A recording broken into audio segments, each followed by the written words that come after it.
Bonjour David. Bonjour.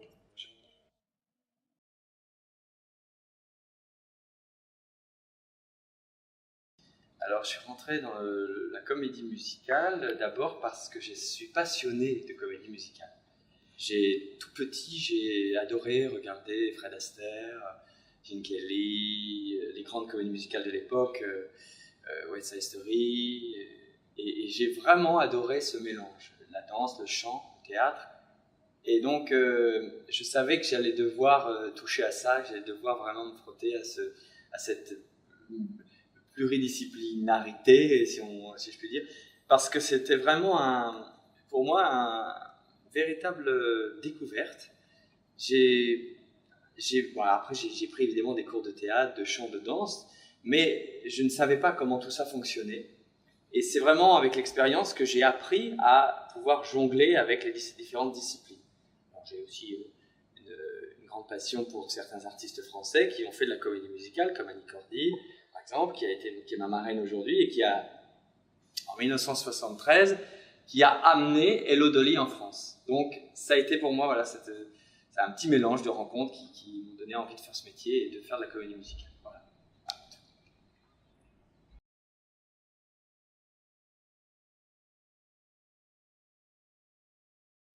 Alors, c'est vrai que c'est un métier qui est difficile parce qu'il faut se lever le matin avec la même passion.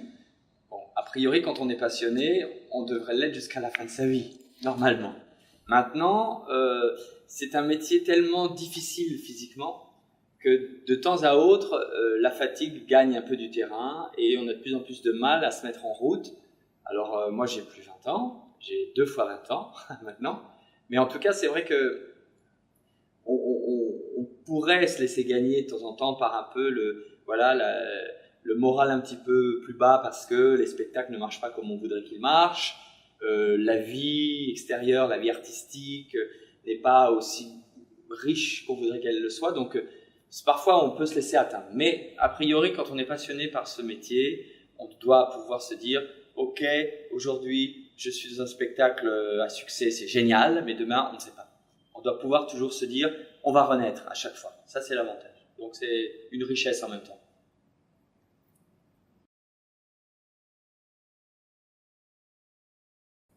Jusqu'à présent. Jusqu'à présent. C'est une difficile question parce que j'ai eu la chance déjà, ça fait à peu près 20 ans que je fais ce métier déjà, j'ai eu la chance d'avoir déjà fait beaucoup de beaux rôles. Si ça doit s'arrêter, aujourd'hui, je serais déjà très heureux d'avoir fait tout ça. J'ai fait le rôle du maître de cérémonie dans Cabaret il y a 10 ans, Folie Bergère, où je chantais « Willkommen, bienvenue », etc.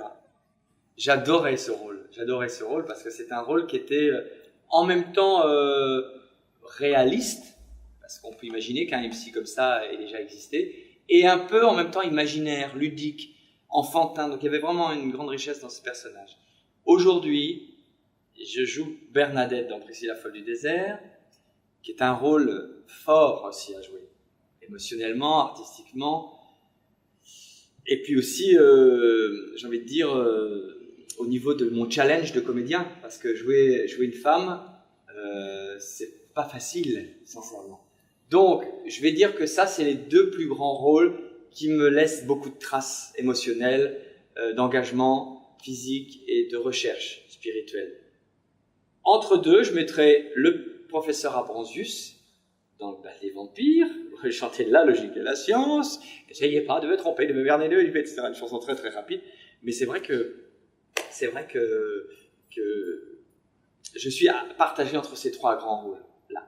Maintenant, j'ai une philosophie qui me vient d'un prof de théâtre et puis que beaucoup utilisent aujourd'hui. J'ai une grande amie d'ailleurs qui l'utilise assez souvent. Il n'y a pas de petits rôles. Les petits rôles sont petits quand on veut qu'ils soient petits. La moindre personne qui rentre sur scène, même si elle ne dit rien, ça peut être un grand rôle pour moi. Donc, et voilà, je me dis qu'après tout, tous les rôles sont beaux à jouer quand on veut bien qu'ils soient jouables et quand on veut bien s'engager dedans. Voilà. C'est une philosophie, c'est mon point de vue en tout cas.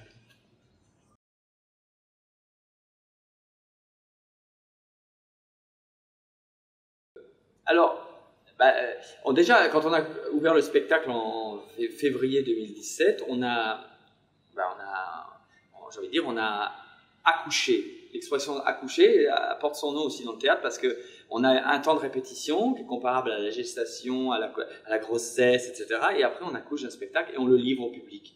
Le 25 février 2017, on a livré une version de Priscilla folle du désert qui a beaucoup marché, hein, il y a beaucoup de retours. Mais quand on a repris, on a décidé de faire des coupures. Des coupures de certaines répliques, des coupures de certains morceaux, des coupures de certains ballets, etc. Et aujourd'hui, la reprise, vous avez dit 5e reprise, donc 3e saison. On a la sensation d'avoir à chaque fois un spectacle nouveau. Mais tous les soirs, même si c'est à 80% le même qu'en février 2017.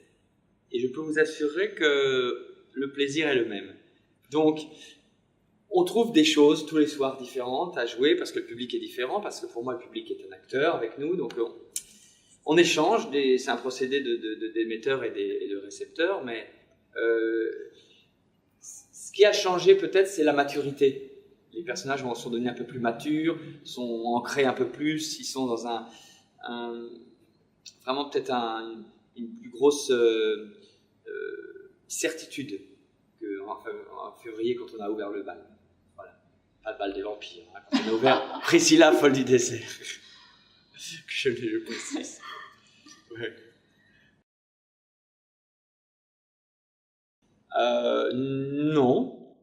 Non, j'ai jamais. On va dire que je peux pas dire que j'avais déjà interprété un rôle. J'ai joué le rôle d'une femme, d'un travesti, pas d'une femme, d'un travesti en fait, qui était dans sa loge. C'était il y a très longtemps. Ça s'appelait Orpheo Song et c'était composé par Michel Franz. Et je jouais le rôle justement d'un travesti qui rentrait dans sa loge et qui se démaquillait. Voilà, bon, c'était très furtif, donc l'engagement n'était pas tout à fait le même. Là maintenant, avec Priscilla folle du désert, je suis femme jusqu'au bout des cils, parce que je suis obligé de me raser les poils, je suis obligé de me laisser pousser les ongles pour qu'on puisse me mettre du vernis. Voilà, donc il y a un engagement aussi. Puis maintenant, je marche en talons. Voilà, j'ai appris tout ça. Non, c'est une grande première aventure pour moi. Et c'est d'ailleurs pour ça que quand j'ai vu que Priscilla arrivait en France, grâce à Coco Cheyenne, ma petite voix intérieure me disait « Tu feras Priscilla folle du désert ». J'étais pas du tout à l'époque, j'avais pas du tout été appelé pour faire les bouts d'essai encore. Hein. J'avais vu les affiches un an en avance et je m'étais dit « Je ferai ce spectacle ». La vie a voulu me mettre dessus, merci la vie. Je dis ça. Alors, c'est vrai que le piège d'un rôle comme celui-là, c'est de tomber dans la ressemblance, ou en tout cas dans le mimétisme, de regarder le film. Donc, dans le film, c'était Terence Stamp qui incarnait le rôle.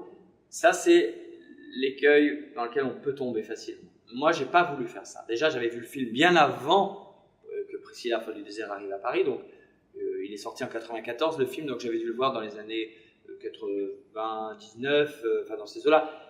Et je l'avais vu, mais je ne l'ai pas revu quand j'ai été choisi pour faire le rôle de Bernadette. Je n'ai pas voulu le revoir. J'ai voulu garder cette fraîcheur et j'ai voulu m'aventurer avec des bribes de souvenirs du film que j'avais vu 20 ans avant. Donc, je me suis laissé porter par l'histoire, par la situation, par l'intérieur de cette femme qui a des souffrances intérieures, qui a été donc un homme avant, qui a lutté pour devenir une femme et qui aujourd'hui est une femme et doit se battre encore pour se faire accepter en tant que femme. Donc ça m'a vraiment plu de m'engager là-dedans et c'est vrai que je me suis laissé porter par les émotions de l'écriture, de la situation. Et j'ai pas revu le film, j'ai revu que des morceaux de film, mais bien après, il y a quelques mois seulement.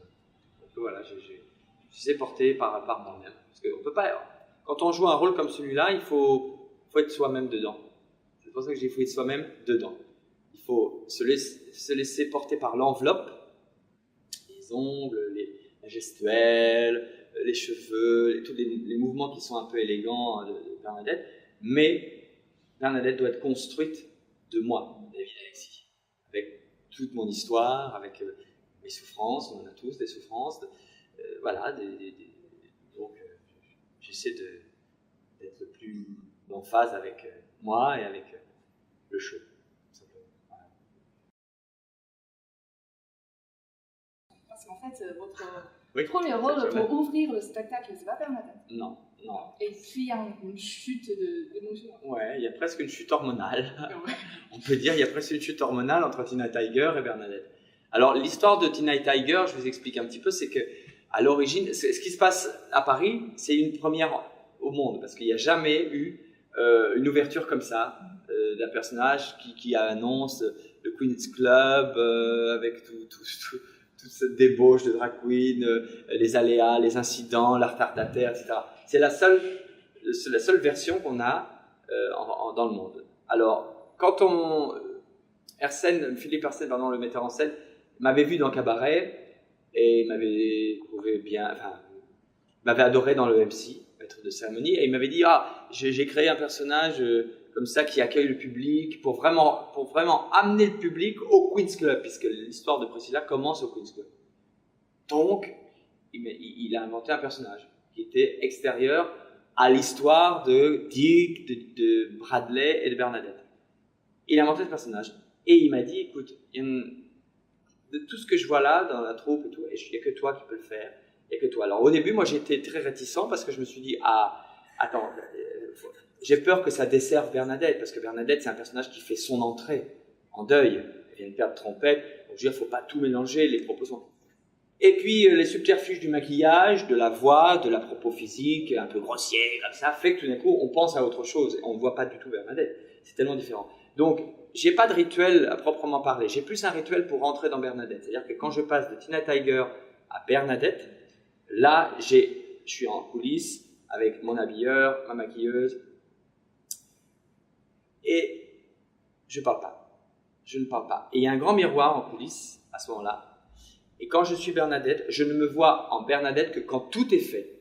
Quand on m'a habillé, quand on m'a mis la perruque, quand on a refait les lèvres, quand on machin, les micros, tout ça c'est fait. Et à ce moment-là, j'arrive à un moment donné au milieu de la chanson Little Prayer. On me dit, Gilles, mon habilleur, me tend mon chapeau, mes lunettes, mon bouquet de fleurs, et là le rituel commence. C'est-à-dire que je me regarde dans la glace, je me redresse, je mets le chapeau, je mets la toile, je mets les lunettes, et je suis Bernadette. C'est un petit, voilà, une métamorphose comme ça que je fais tous les soirs avant d'entrer dans. Pour Tina Tiger, il y a de la préparation physique, mais elle est beaucoup plus légère. C'est un personnage qui ressemble à tout. En fait, Tina Tiger, c'est une sorte de condensé de tous les personnages extravagants du Queen's Club. Les drag queens, les drag kings, le public, ça va chérie, c'est un petit cocktail, un petit condensé, donc ça m'aide.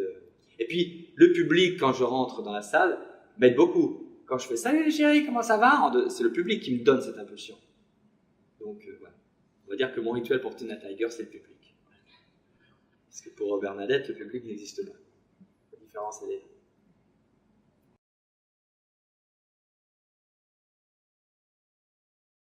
Surtout Bernadette. Alors, Bernadette, c'est un personnage elle est drôle en soi, mais elle n'extériorise pas facilement son humour. Parce que Bernadette, c'est quelqu'un qui est un peu blasé, elle a déjà beaucoup vécu, elle a mené une lutte acharnée, certainement avec ses parents, parce que quand elle est née garçon, elle savait qu'elle était dans un corps qui n'était pas le sien. Donc, il a fallu que je pense qu'elle lutte. Puis en plus, si on replante l'histoire en 94, la liberté de changer de sexe, d'être ce que l'on est, n'est pas aussi simple. Dans certains pays, en tout cas, il y avait déjà en 94 des pays un peu avant-gardistes, mais c'était encore pas aussi, on va dire, commun et aussi connu qu'aujourd'hui. Aujourd'hui, ça me perturbe, enfin moi ça ne me perturbe absolument pas, mais aujourd'hui c'est très courant de se dire tiens, c'est un transsexuel, c'est une transsexuelle, c'est un homme qui... Maintenant ça fait partie de la société moderne. Mais en 90, c'était pas le cas tout à fait. Donc Bernadette, elle incarne tout ça, elle incarne cette souffrance, cette difficulté. Donc elle n'est pas vraiment facile au premier abord, Bernadette. Elle est un peu pince sans rire. Pour la faire rire, pour la faire éclater de rire, d'ailleurs elle ne le fait pas à un seul moment, elle n'éclate pas de rire dans le spectacle, à un seul moment, elle est toujours un peu sur la limite. Il n'y a qu'un petit peu avec Dick où elle commence à lâcher quelques pieds. Mais c'est toujours un petit peu retenu parce que le rire, c'est la liberté. Et Bernadette n'a pas connu totalement la liberté. Elle a lutté justement pour la liberté. On lui a mis des bâtons dans les roues. Donc à force de mettre des bâtons dans les roues, eh ben, on se retient de rire. Parce que rire, comme je dis, c'est libérateur. Sauf que pour pouvoir libérer quelque chose, encore faut-il ne pas être censuré. Donc voilà, Bernadette, mais c'est une femme incroyable, c'est une femme aimante. Et voilà, moi je suis très honoré de l'incarner. Vraiment.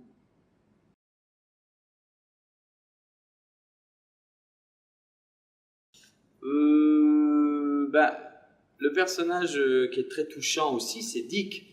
Parce que Dick, il a une histoire pareil, pas facile. Il a été marié, il a eu un enfant, mais c'était pas sa vie. Donc, il a décidé de reprendre sa vie, donc de drag queen, d'homosexuel peut-être, ou en tout cas de bisexuel, mais de ne pas se ranger. Bon, alors l'histoire de Dick, elle est un petit peu floue, parce qu'on peut très bien s'imaginer qu'ils ont eu l'enfant parce qu'ils avaient envie d'avoir un enfant, Marion étant lesbienne peut-être, ou en tout cas bisexuelle, et Dick étant homosexuel, ou en tout cas bisexuel. Tous les deux se sont rencontrés et ils ont dit, bah, tiens, on est adultes, on est matures, ben, on peut avoir un enfant tous les deux. Ouais, comme ça, tu seras maman, je serai papa. Bon, ben, c'est ce qu'on peut vivre aujourd'hui, hein. Mais je pense que la richesse de Dick, c'est ça, c'est qu'il a quand même assouvi un peu son désir d'homme d'avoir un enfant. Parce que je pense que tous les hommes, je pense, ont un petit désir enfoui pour certains, mais je pense qu'on a tous ce désir, un peu peut-être dire, oh, j'aurai des enfants, on grandit, puis oh, ben j'en aurai pas. Mais on a toujours eu à un moment donné l'idée de se dire, ouais, j'aurai des enfants, voilà. Donc je pense que Dick, il a assouvi son envie d'avoir un enfant. Et aujourd'hui, son destin le rappelle, en lui disant, voilà, ça fait 7 ans, il a 7 ans maintenant, et là, maintenant, la vie te rattrape, parce que l'enfant, il a compris que sa maman aime les femmes, son papa aime les hommes, mais il veut le voir. Donc, pour moi, ce personnage, je dis qu'il est super intéressant, parce que il est entre son envie d'être ce qu'il est, et en même temps, son envie d'être le papa qu'il est aussi. Sauf que ce rôle-là, il ne le connaît pas. Et donc, je trouve que c'est un rôle très, très fort à jouer. Et puis un enfant, ça dit la vérité. Un enfant, que ça aime pas. Ça aime sans condition, un enfant. Donc, quand à la fin du spectacle, il voit son fils, il lui dit « Alors ?» Et son fils lui dit « Ouais, vous êtes super ! Tu viens me dire une histoire ?» Il prend tout ça comme ça, et il est vraiment embarqué par la richesse de cet enfant. Tout d'un coup, cet enfant, pour lui, c'est presque une soupape à la difficulté de la vie, quoi.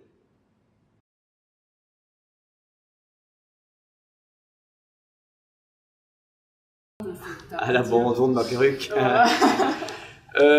Priscilla, vous savez, j'ai maintenant à peu près 20 ans de métier derrière moi. Bon, je suis plus entre guillemets, je mets bien entre guillemets un jeune débutant, mais je suis toujours débutant dans l'âme, parce qu'un spectacle c'est toujours nouveau. On apprend tous les jours, et on apprend aussi à quitter un rôle. Donc j'ai déjà quitté beaucoup de rôles dans ma vie. Je vous disais tout à l'heure, le MC, Professeur Abranzius, des grandes aventures, hein. Fagin aussi, peut-être, enfin on n'est pas sûr. Mais en tout cas, voilà, quitter un rôle, on les quitte pas vraiment, je crois, quand on est comédien. Quand on est comédien, on dit juste à un rôle merci.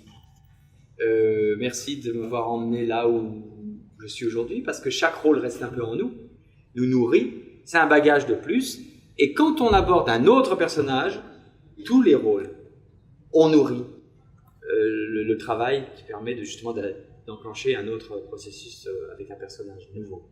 Donc, on l'abandonne, alors, c'est pour ça que je dis, on le quitte pas vraiment, on le laisse partir un peu plus loin.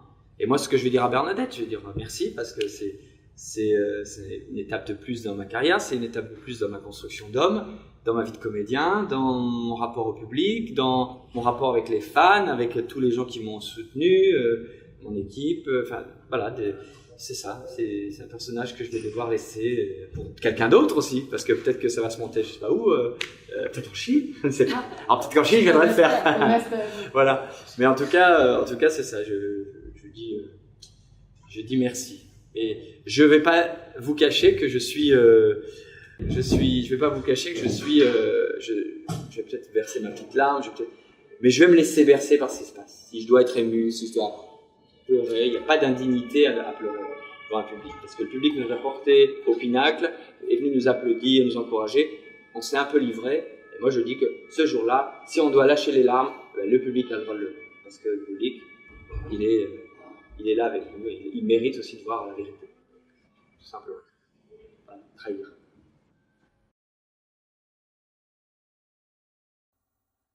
Alors, ce show, c'est vrai, on a la chance quand même d'avoir Priscilla Folle du désert en France grâce à un homme, un seul homme unique, qui un jour a vraiment eu le culot, pour ne pas dire le cran, d'amener Priscilla Folle du désert à Paris.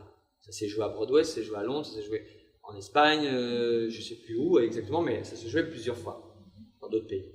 Et lui, il a eu le culot de l'amener en France, parce qu'il a été complètement amoureux du propos.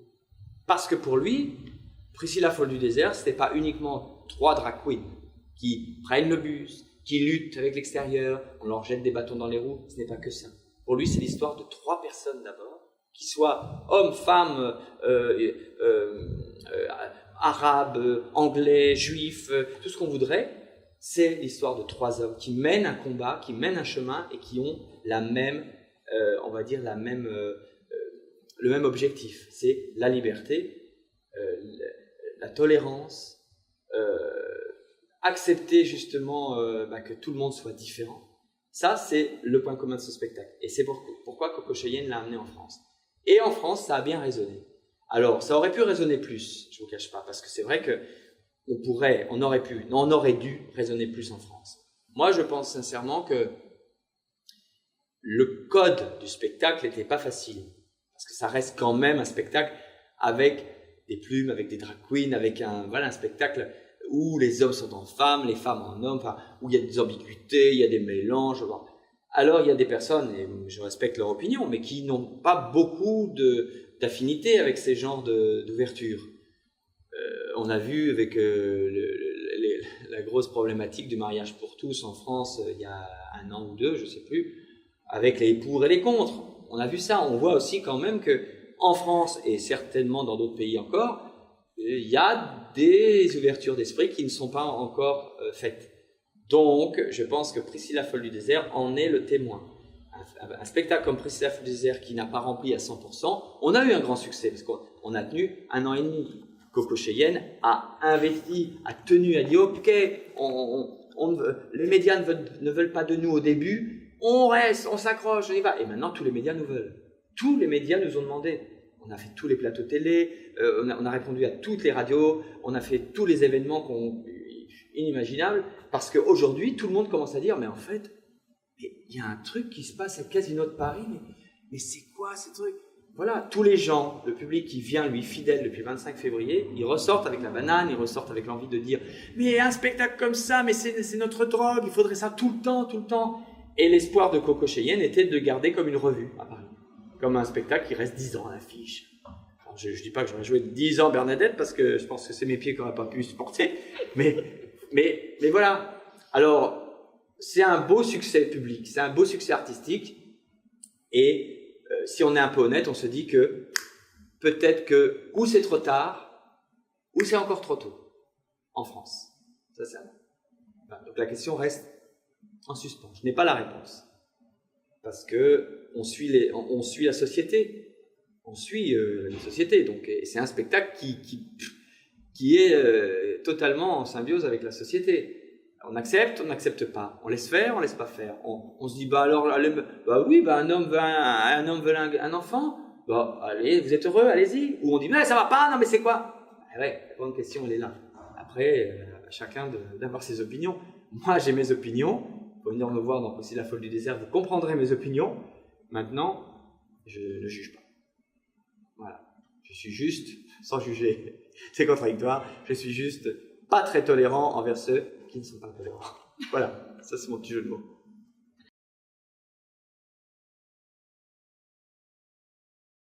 Oui, une adaptation de George Orwell. Alors le roman de George Orwell, c'est 1984, je ne sais pas si vous connaissez, un film, voilà, d'ailleurs il y a un film qui est sorti il y a pas mal de temps maintenant, hein, je ne sais plus exactement quand, mais il y a bien 25 ans, 30 ans que c'est sorti le film, avec l'acteur Hurt. Voilà, une adaptation qui a été faite pour la première fois en musical avec. Donc c'est Eric Melville qui est chargé de la musique et c'est lui qui m'a contacté avec Cécile Chaluteau. Ils sont tous les deux mais passionnés par le roman, passionnés par l'œuvre, passionnés par ce que ça raconte aujourd'hui. Et ils m'ont contacté, ils m'ont dit voilà, on aimerait vraiment collaborer avec toi et on aimerait que tu joues le rôle de Winston Smith, le premier rôle de l'histoire. Et j'ai dit oui. Parce que j'ai pas eu besoin de réfléchir 3 heures, d'aller lire. Je connaissais absolument le film. J'avais pas lu le roman, donc maintenant je l'ai lu. Et j'ai dit oui tout de suite, parce que pour moi, c'est tellement dans l'air du temps. 1984, on est en pile de ce qu'on vit en ce moment, avec tous les réseaux sociaux, où on est censuré d'une certaine manière, avec tant de mots pour exprimer ce qu'on aime, ce qu'on veut dire. Il y a plein de réseaux, je vais pas les citer, mais il y a plein de réseaux où quand on dépasse les lignes, on est déjà dans le rouge. Ah non, il y a trop de mots. Par exemple, dans 1984, c'est un peu ça. C'est-à-dire qu'on rétrécit la liberté de penser, la liberté de s'exprimer avec tant de mots. Et il y a un moment d'ailleurs dans la pièce où on enlève tous les E. On enlève tous les E. Alors aller écrire sans utiliser les E, les mots commencent à devenir de plus en plus petits. Donc c'est pour ça que j'ai fait des comparaisons, des parallèles, des passerelles avec ce qu'on vit aujourd'hui. Je me suis dit, mais 1984, c'était avant-gardiste en fait. George Orwell était très avant-gardiste en imaginant qu'une société puisse un jour être contrôlée par une seule personne, en l'occurrence Big Brother dans l'histoire. Là, on va dire que le monde est contrôlé peut-être par plusieurs personnes, mais en tout cas, la liberté de penser, de s'exprimer est un peu comme ça. Donc voilà, cette œuvre me plaît, me touche, et puis l'homme, Winston Smith, qu'il traverse comme dualité entre être soumis à l'autorité, à obéir à un gourou pour marcher dans le droit chemin, et l'autre partie où il a envie quand même de sauver les archives du passé des gens, leurs histoires. Donc voilà, donc c'est vraiment quelque chose qui me plaît, et puis c'est tortueux, c'est très difficile à dire, c'est très tortueux, ce personnage, et j'aime bien. Je vais aller un peu là-dedans, parce que Bernadette était un peu tortueuse, fait que tous les personnages sont tortueux, au fait, au bout du compte, parce qu'ils ont tous des failles. Donc, mais Winston Smith a une dualité, c'est très, voilà, ça me plaît beaucoup. Donc, très engagé. Je peux pas vous livrer la date encore, parce que c'est top secret, mais en tout cas, voilà, vous le saurez. Je vous donnerai une exclusivité, si vous voulez. Voilà. Et je retrouve d'ailleurs dans ce spectacle, je retrouve pas mal d'amis avec qui j'ai travaillé. Et voilà. Donc là, c'est encore en construction. Là, je suis en train d'enregistrer l'album, je suis en train d'enregistrer les titres. Mais voilà, à la rentrée prochaine, vous aurez des nouvelles de ça. Mais ça va être formidable. Ça va être formidable, je pense. Ouais. Big Brother is watching you. Big Brother is watching you. Il nous cajole, il nous console. Il t'évite les blagues. Exactement, c'est un peu rock, métal.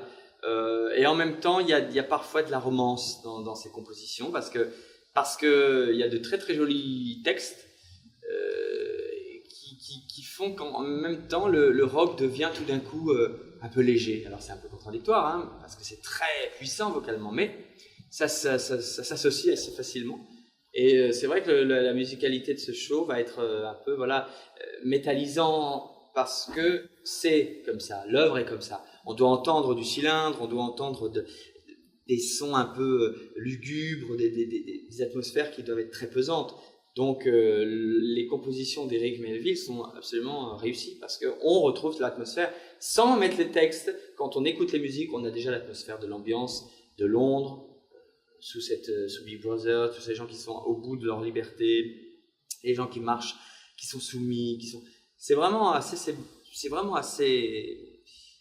vraiment puissant cette musique. Ouais. Et vous savez, je pense que quand on est dans un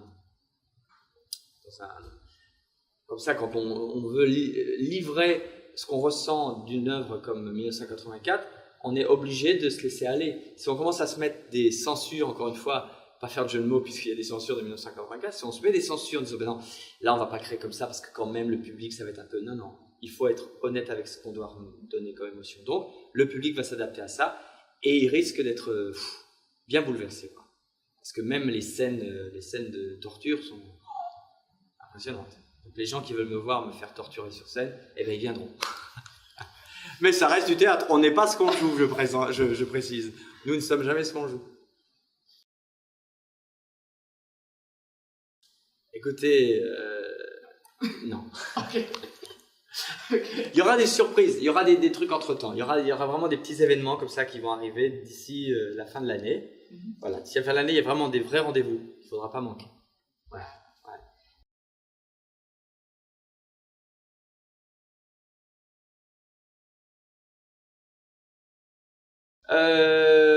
Oui, je travaille sur d'autres projets. Alors, je suis assez superstitieux, donc c'est pareil, je ne le dirai pas parce qu'il faut garder parfois le temps au temps. Mais je travaille sur d'autres projets et aussi à la mise en scène sur plusieurs spectacles, dont certains peut-être arriveront en Chine, on ne sait pas, mais quoi qu'il en soit, donc je serai en même temps, voilà. On m'a sollicité pour faire pas mal de choses qui vraiment me motivent beaucoup parce que j'aime aussi avoir le regard extérieur. Quand j'ai fait Je t'aime, tu es parfait, change, la mise en scène avec Stephen Hawking, je me suis régalé. Dans Priscilla, folle du désert, j'ai beaucoup contribué à pas mal de choses. J'ai fait deux courts-métrages pour Priscilla. Paris sera toujours Paris, Le Réveillon Rose. Enfin, vraiment, voilà, ça fait partie de mon travail aussi. Quand on est acteur, on peut aussi avoir parfois l'envie de regarder extérieurement les choses. Donc voilà, c'est ce qui se profile aussi pour moi à l'horizon. Et j'en suis très, très honoré, vraiment. Parce que j'aime ce métier avec un grand M. Donc j'y vais.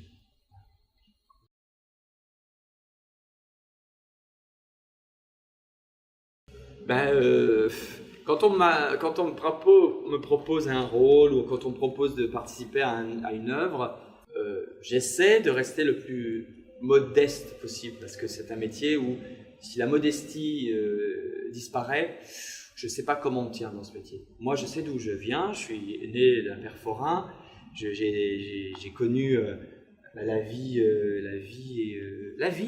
matérielle où il faut faire les choses avec ses mains pour se débrouiller.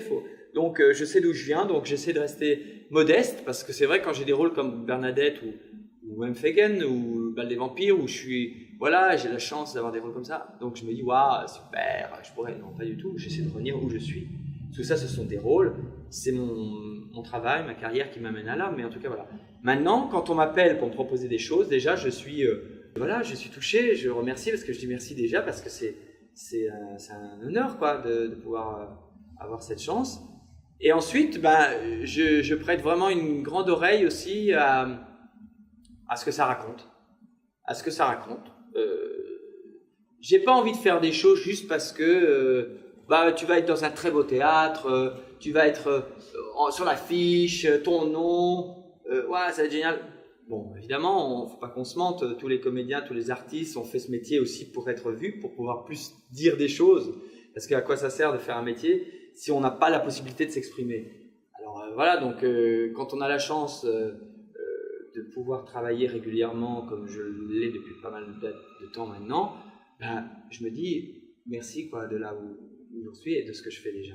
Donc je me dis d'abord l'œuvre, d'abord ce que ça raconte et après on voit.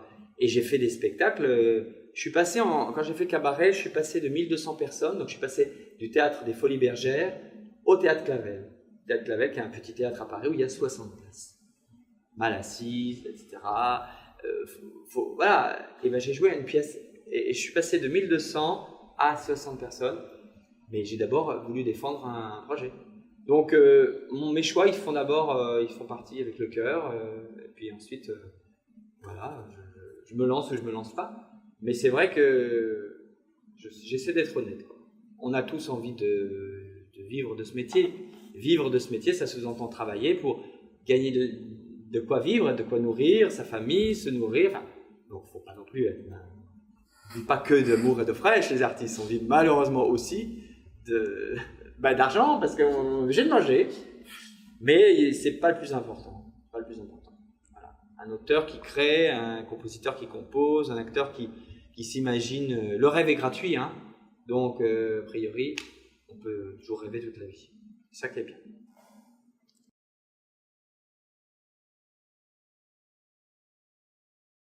Ah, ça, c'était une très bonne question. Ce que je pense du futur de la comédie musicale française. Alors, moi, j'aime vraiment mon pays. Ça, je dois le dire. J'aime la France parce que la France, c'est quand même. Alors là, je vais faire un peu. C'est quand même le pays de Molière. Non, c'est quand même on a Molière. On a quand même de bons compositeurs aussi. Donc, on est quand même un pays aussi de l'opérette dans les années 45, 50, des opérettes, puis même avant, parce que Offenbach montait déjà des opérettes, donc avec Halévy, etc. Donc on est quand même dans un pays, de toute façon, où on fait la musique, on fait du théâtre, on danse un peu, mais la discipline de la comédie musicale n'était pas reconnue avant la grande déferlante des comédies musicales, avant Les Misérables, qui a été fait par des Français. Ça n'a pas beaucoup marché en France, et ça a cartonné dans les autres pays. On se pose la question, on se dit comment c'est possible que deux Français, Boublil et Schoenberg, ont composé Les Misérables, adapté du livre de Victor Hugo. Ça ne marche pas en France au début, mais ça cartonne ailleurs. Donc là, on s'est posé les questions réellement, et on s'est dit, mais alors ça veut dire quand même qu'on a la possibilité en France de montrer de la comédie musicale, mais peut-être qu'on n'est pas prêt encore.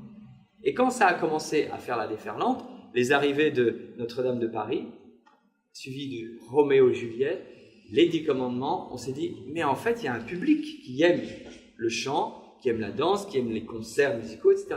Et après, se sont greffés à ça d'autres créations qui sont plus théâtre musical, où on a moins d'argent, on a moins de recherche de tubes. Il y a eu un mélange de tout ça, il y a le mélange du théâtre musical et de la comédie musicale, parce que on dit tout le temps, Roméo et Juliette, les 10 commandements, c'est pas de la comédie musicale. Alors, je peux comprendre à un certain point que c'est pas tout à fait les codes de la comédie musicale, où les chansons sont fabriquées, sont faites pour faire avancer la dramaturgie dans l'histoire, ou donner l'extrême limite de l'émotion. C'est pour ça qu'on chante. Quand on ne peut plus dire par le texte, eh ben c'est la chanson qui naît. Et c'est l'aboutissement de l'émotion. Donc, je peux comprendre que des spectacles comme les 10 commandements, Mozart, etc., on écrit d'abord les chansons et après on écrit le livret. Ce qui est contraire avec la création d'un théâtre musical où on écrit une histoire, un livret, on se dit tiens, qu'est-ce qui pourrait se passer là? Mais là, il faudrait que ce soit une chanson à ce moment-là.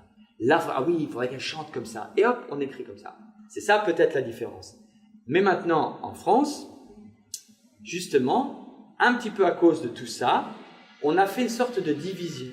On s'est dit, ça c'est de la comédie musicale. Bonjour, avec 3000 personnes dans la salle au Palais des Sports. Ah ouais, ah non, nous on préfère rester dans une petite salle à 600 places où là on va vraiment faire du théâtre musical. Ça, je ne suis pas d'accord avec ça. Je ne suis absolument pas d'accord avec ça. Le public est le public. Il n'y a pas un public. On a déjà du mal dans le théâtre à réunir le théâtre public et le théâtre privé, mais pour cause, on les divise aujourd'hui alors qu'en fait il n'y a qu'un théâtre. Avec certes, certains qui ont des moyens, d'autres qui ont moins de moyens, mais quoi qu'il en soit, on est tous dans un élan de création et de générosité et de vibration. Donc je n'arrive pas à saisir pourquoi on fait des cloisons. Mais en théâtre musical et en comédie musicale, ça aussi, il y a encore des cloisons. Et moi, je suis contre ça. On m'a reproché, et j'ai assumé totalement, et j'ai su leur dire à ces personnes-là, on m'a souvent reproché de passer du bal des vampires, par exemple, à la légende du roi Arthur, en disant « Mais comment tu peux faire? Comment? C'est pas possible, vous ne faites pas le même métier ?» Et moi, j'ai dit « Ah, alors c'est quoi le même métier? C'est quoi le métier? Je fais mon métier, je suis sur scène. Si je dis oui, c'est que j'ai quelque chose à défendre. Toute place a quelque chose à défendre. Pour moi, les comédiens ou les artistes qui ont des choses à dire ont des choses à dire, quel que soit leur endroit. On ne va pas commencer à se dire, alors là, non, c'est dommage, je fais ce spectacle parce que, non, si tu acceptes de faire ce spectacle, c'est pour quelque chose. Alors, je ne suis pas du tout partisan de dire, non, ça, ces spectacles-là, c'est pas du tout moi. Non, non, je suis capable de tout faire. Et donc, je pense que à cause de ça, encore aujourd'hui, la comédie musicale est trop divisée en France. Il y a de la place, il y a du talent, il y a des créateurs. Il suffit que tout ça se mette ensemble pour se dire, ok, toi, tu préfères un truc un peu plus concert, machin, avec du rock. Mais moi, j'aimerais bien un truc un peu classique. Eh ben, mélangeons. Faisons les choses, faisons la famille, la soi-disant famille, continuons de la créer, quoi. Sinon, on va tout le temps aller dans des sélections en disant, ben non, t'es allé voir ça, ah ça va pas, non, moi je vais voir vraiment le théâtre musical pur. Mais qu'est-ce que ça veut dire le théâtre musical pur? Donc moi je ne suis pas partisan de faire ces divisions. Pour moi je trouve qu'il faut faire un ensemble, c'est tout. Tous les spectacles ont la nécessité d'être joués avec plus ou moins de moyens. Ça, c'est ça qui fait la différence. Je peux reconnaître que être en compétition, par exemple, nous, et la compétition, je mets vraiment des guillemets parce que pour moi, il n'y a pas non plus de compétition. On ne fait pas un sport ou un starting block. On dit attention, pas ouais, qu'est-ce qui. Non, pour moi, on fait tous un même métier. Mais évidemment, il y a des spectacles qui ont plus de moyens. Un budget comme Priscilla Faute du désert qui atteint presque les 5 millions d'euros pour créer un spectacle comme ça. Évidemment, j'arrive pas à comprendre comment on peut la mettre dans une compétition avec un autre spectacle qui a moins de budget, moins de personnes à engager par soir, qui a un coût de création petit. Mais on joue pas, c'est normal, on ne peut pas être dans les mêmes équilibres. C'est comme si on disait, alors, on va mettre sur la même ligne Twingo, Ferrari. Attention, top départ. La Ferrari, non, la Twingo, non, c'est pas possible. C'est pas possible, on peut pas faire ça. Et donc, à cause de ça, on divise. Et plus on divise, plus on éloigne. Et je crains qu'à force de faire ça, on lasse le public. Parce que le public n'est pas dupe. Le public, quand il vient voir quelque chose, c'est qu'il a le désir de venir voir quelque chose. Basta. Faut pas commencer à dire non, ne venez pas. Non. Il vient parce qu'il veut venir. Bon, voilà. Alors, voilà, il y a des spectacles. Après, la qualité des spectacles, on peut aimer un spectacle plus qu'un autre parce que la qualité est un peu moyenne. Pour moi, pour moi, il faut toujours ramener à soi. On n'a pas parole d'évangile et personne n'a parole d'évangile. Voilà. Donc, j'ose espérer quand même que le théâtre musical, que la comédie musicale, que le musical en France va perdurer parce qu'il y a vraiment des créateurs en France, il y a des gens qui ont des talents, il y a des théâtres qui sont faits pour ça et on redore d'année en année le blason quand même. Voilà. Parce que faut pas croire qu'en France, on ne sait pas faire. Moi, j'ai travaillé avec certains collaborateurs étrangers où on nous prenait un petit peu de haut parce qu'on disait « Oui, alors nous, les Français, on ne savait pas du tout ce que c'est que l'entertainment. Alors apprenez-nous. » Mais on a tout autant de talent. Voilà. Ah, j'ai des choses à dire, hein.